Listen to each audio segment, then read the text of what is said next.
গরুর মাংস কালো ভুনা,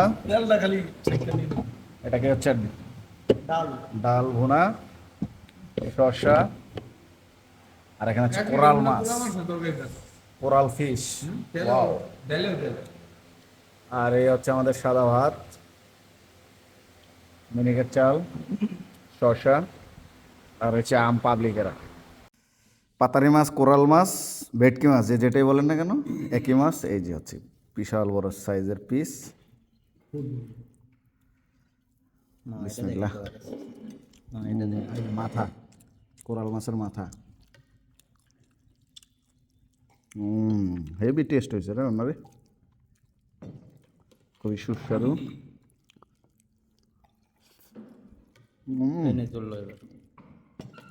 আর লাগবে না তো, খুবই সুস্বাদু, হেভি টেস্ট।